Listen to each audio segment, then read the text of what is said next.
La Horquetta. La Horquetta, my second home. I consider La Horquetta my second home. After Talparo, of course. Since we beat Ole last time in the football. I don't even remember that. Now, good people of La Horquetta, and by extension, the East-West Corridor, I was asked to speak today about crime. You know, and I was conflicted immediately because the last time I spoke on the corridor, and I spoke about crime, and basically nothing has changed. I spoke about how many murders we had, how many people get shut up in the poor and disadvantaged communities, the constituencies that the PNM run, that they control for the last 62 years. And if I come and talk about crime now, I come in and tell you the same thing, how 4 people get gunned down in Cocorit, in Powder Magazine, how 5 people get killed before in Harp Place, how every 2 days somebody getting killed in La Horquetta or in Talparo. And all of these things, the country is fully aware. True? All of these things. So you know what I said to myself? Instead of talking about crime from the grassroots, from the bottom up, I want to talk about crime from the top down. Because it's crime from the top down that making sure that every 2 days we have a quadruple murder in Trinidad and Tobago. And that is a fact. So when we're talking about all these little black boys and all these little Indian boys on the East-West Corridor shooting up the place and shooting people, where does that come from? That doesn't come just so.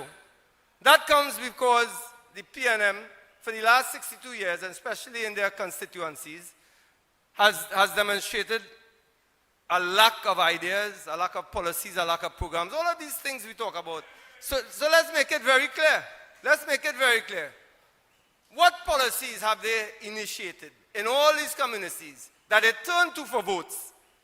That is, when you look at them right now, they're paving the road, they're trying to pave the road. But I know, as Kamala Pasal Bisasa said, they run out of money. Because if you look in Chaguanas, you're just seeing CRM trucks and Junior Sammy trucks moving dirt from here to there. But when we're talking about the serious crime, we have to ask ourselves, where is the $3 billion? The $3 billion that the Auditor General, and I want you all to give her a round of applause, the Auditor General who stood up to this corrupt, evil PNM, and said, no, I am not going to allow. God knows what has been allowed in the past. Who stood up to this PNM government and said, I'm not going to allow that $3 billion of the people's money go unnoticed, because that is what contributes to crime. Because when you can't give grants to people, when you can't give grants to the disabled, when you can't give grants to people suffering below the poverty line, when you can't give that milk grant to single mothers, when you can't give that laptop, when you look at that father and you say to that father who has to look to his mother, to his wife, and tell him he doesn't have money, he doesn't have opportunities, how many times he went out and couldn't find a job, what do you think he is going to do? Man, I'm telling you, as it is, if I am faced with looking my wife in the eyes and watching her look at me, that I am less than a man, and I want you all to understand how that is in the communities, because people don't understand that because they can't relate it. When that man has to look at his wife, his mother, his child, they're barely grumbling, and he cannot tell them why he can't bring food for them on the table, what do you think he's going to do after he going through a bout of depression, a bout of insecurity as a man? He will find any way necessary to put food on the table. But we don't look at the reason why we don't have plans, programs, and policies for them. It's all about the intellectual bankruptcy, the moral deficiency of a corrupt, Keith Rowley-led PNM government that has contributed to the crime in Trinidad and Tobago. So when we're talking about crime in Trinidad and Tobago, we have to start from the top, and that is Keith Christopher Rowley. We've had murders unabated. Where's Keith Christopher Rowley? Nowhere to be found. Last seen, they say in Ghana. In Ghana, people dying in 3s and 4s, and Rowley cannot appear to say even one word. And hear what? He will come and appeal to the same people every voting cycle to get votes. And you know, I like to quote from our famous philosophers. We had a philosopher from the Franco-Caribbean side called Frantz Fanon from Martinique or Guadeloupe. And he said, when the colonizers left the colonies, they left the church and they left the schools to make sure that we remain colonized. You know what they left? The British left when they left Trinidad and Tobago? They left the PNM. The PNM is the most neo-colonial party that the Commonwealth has ever seen. Because all they have done is appeal to race and make sure that their financiers, their 1%ers, get richer and richer. Look at the communities they have uplifted in Trinidad and Tobago. And we have no problem with uplifting any community. Chinese community uplifted under the PNM. Syrian community uplifted under the PNM. But the two major shareholders in Trinidad and Tobago that constitute almost 75–80% of the people in Trinidad and Tobago, they have done nothing to uplift those societies. The Indo-Trinidadian, Trinbagonian community uplifted themselves because they were so neglected by the PNM government. And we have to appreciate that. We should not deny them that. The Indo-Trinbagonian community uplifted themselves. So who we have lagging in every single social and economic index in Trinidad and Tobago? Who do we have lagging? The Afro-Trinbagonian community. In health, under the poverty line, in education. And we have to bring it out. And we have to ask ourselves, why a so-called government that is blackface, white mask, why they would allow our community in Tinapuna, in the zone, in Bangladesh, in St. Joseph, in Lavantil, in Picton, where people get killed, in Har Place, East Dry River, Bagatelle, Scorpion. We could call communities up and down in Sangre Grande. We could call up and down that the PNM has neglected. And you know what? It's not anymore a case of us saying, well, you know, it's not us. Because now crime is affecting all of us. So it's not only for us to look at the crime on the ground. That's the easiest thing to do. That is why PNM don't have a problem. They have all of us looking at all the little black boys and Indian boys who killing each other on the corridor. But we're forgetting who is the cause of that killing on the corridor. The cause of that killing on the corridor is Keith Rowley, Coleman Burt, Marvin Gonzalez, Esmond Ford, Stuart Young, because these are the people who profit off of it. If Stuart Young if Coleman Burt could come to the parliament and laugh and lie and tell people along with the Attorney General that he submitted documents and blame everything on the Auditor General, $3 billion. And you know, I always said I will say this to you. You know what is 3 billion? Because I feel we don't understand what is 3 billion. I'll give you an example. A million seconds, that's 11 days. A million seconds is 11 days. You know it's $1 billion, a billion seconds? 32 years. This PNM government has over $500 billion. I want to get into what's a trillion. $500 billion in their 9 years. Money unaccounted for. So when you see in the communities of Lavantil, going up all the way to Tinapuna, Sangre Grande, all up the way to Kamuto, Manzanilla, when you see those poor communities, our brothers and sisters, without any avenue for advancement. I mean, they're talking just the other day about, I hear Foster Cummins, and that's another one we have to be careful about. Foster Cummins get questioned so many times by the police. They say if he get questioned 2 more times, he have a free trip to America to be on Jeopardy. Every other week, he getting questioned about something, Foster Cummins. And I'm waiting for your pre-action protocol. Because he like to do that. They like to do the wrong thing, and when they call them out, every time they question about something. So I am begging you, the people of Trinidad and Tobago, do not look anymore at the bottom level, at the grassroots, and ask, well, why these people killing each other? That is where they have us looking. We have to look at the people who are in charge. If you put somebody like Esmond Ford in charge, and I've been walking up and down the length and breadth of Tinapuna, and even the PNM people will say to you, but if Esmond Ford don't do anything, he's pave a road here, pave a road there. You have to ask yourself, well, why you keep voting for a man who cannot take Tinapuna forward?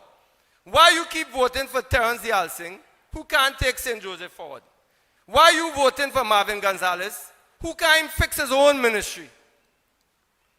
Then the blame is not on them, the blame is on us.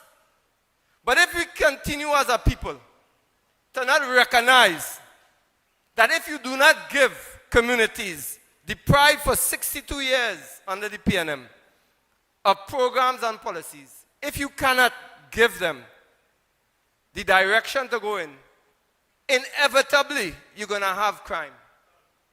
Because people have to feed their families. I'll tell you what is the biggest concern in the community.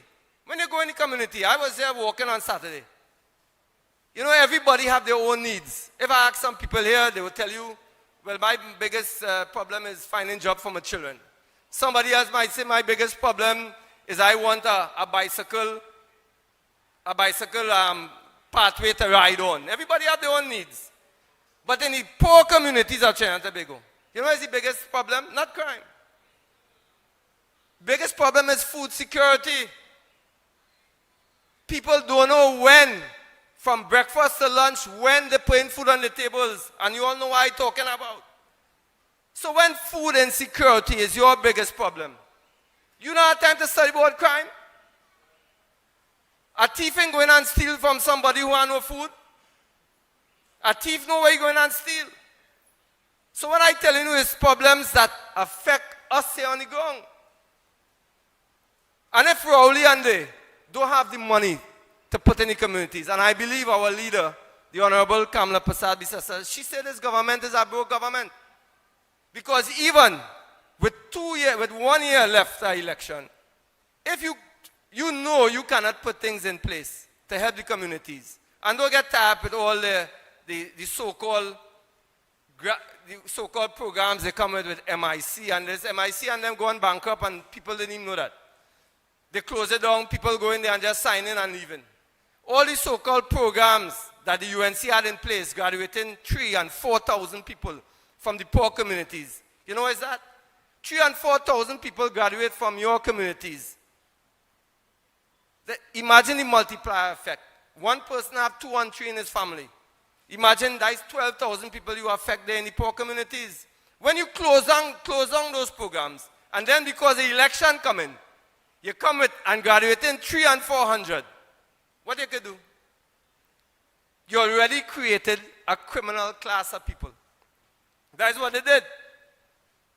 Whether we accept it or not, that's exactly what the PNM has done.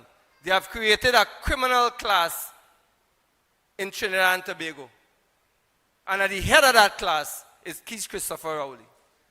Because Keith Christopher Rowley has said to us time and time again, we do not care about you. We do not care about you. People get dead. Who dead, dead. Who live, live. So I asked Rowley, why haven't you addressed the crime situation in Trinidad and Tobago? Rowley sent me a big, put up on his Facebook. You know what Rowley consider addressing crime? He mentioned it 2 or 3 times in The Guardian. That he concerned about crime. Addressing crime is what Kamala Prasad Bisasa does. She addresses crime by making sure there are policies in place, supporting policies. She addresses crime by making sure there are grants for people who are in need. She addresses crime by making sure there are social policies. She addresses crime by the most important factor that address crime and poverty, which is education. Under the UNC, education was at an all-time high, 400 million and plus. Under the PNM, it has cut to less than half of that. If education is the way you take people out of poverty, when you cut that in less than half, what do you expect to happen in the country? What do you expect to happen with all that youthful energy? What do you expect to happen? That is where the crime is. So I was never concerned today when I was given my brief about what I should talk about crime. I'm not coming anymore to tell you about how black people killing black people. I come in to tell you how PNM killing black people. That is what I come in to tell you about. I come in to tell you about how PNM have no concern for the people of the East-West corridor. And I want us to remain laser focused on that. Don't be distracted by people with 1 year to go to election telling you about our communities. They can tell you in La Horquetta about your community, or in St. Joseph, or in Tanapuna. We know about our communities more than they do. So I'd just like to let you know something. I've always felt, people of La Horquetta, people of Trinidad and Tobago, that it is incumbent upon us to make sense out of nonsense. We have 1 year to go. All the doubters who are trying to tell us that there's an option, there's an alternative to Kamla Prasad Bisesa, I am telling you, be very, very careful of those people. There's no alternative to Kamla Prasad Bisesa with a year to go to election. All of that is distraction. All of that is attempted to make you doubt yourself. Do not doubt yourself, people of Trinidad and Tobago. Do not doubt yourself, UNC. Kamla Prasad Bisesa has displayed by her track record her love for the people, her love for uplifting people from poverty to a higher standard of life. If you allow yourself to be distracted, pull yourself back and know that under Kamla Prasad Bisesa, we will take the UNC into government and lift all the people of Trinidad and Tobago to a position where we need to be. And I thank you, the people of Trinidad.